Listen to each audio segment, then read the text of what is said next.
So I understand resistance in this course as something that's a growing topic.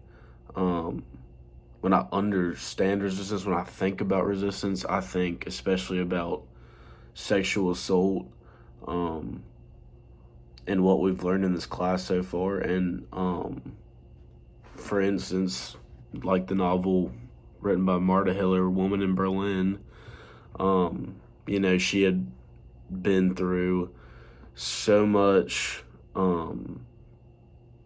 not just sexual assault, but just pain and suffering from the war. But this has later changed her opinion at the end of the novel on men.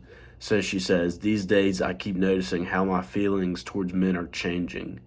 So from her experiences from, the military coming in and um, sexually assaulting her, yelling at her, etc. Even, this dates back years ago. Um, Marta is even feeling resentment and I guess anger and hatred towards men because of the way she's been treated.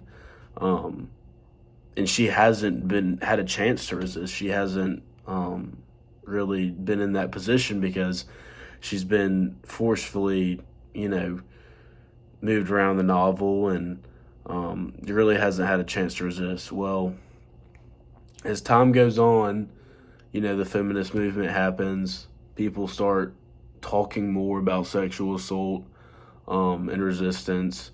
And we see books like Seven Necessary Sins for Women and Girls by Mona Eltowe.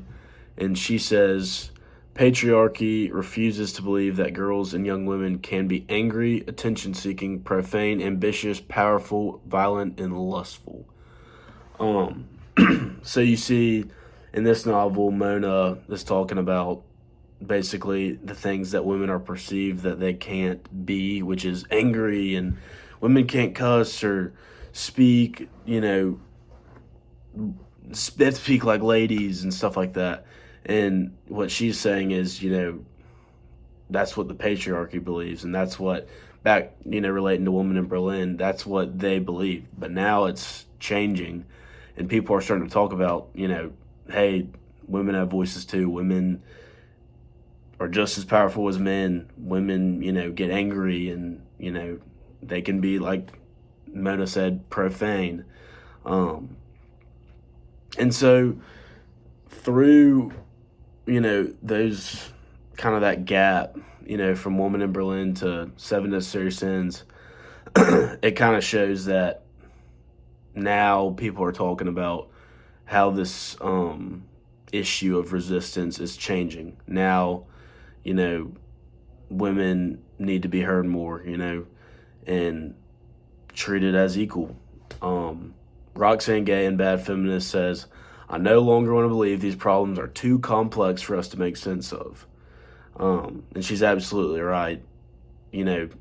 As we all continue to grow our society to be a better place and improve many other issues, being an advocate for feminism is a great start.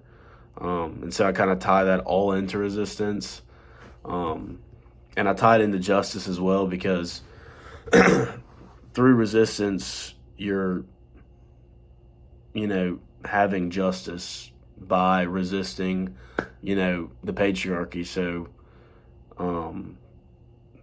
being outspoken and telling young women, hey, you can be outspoken, you can curse, you can get angry, you can do the same things men can do.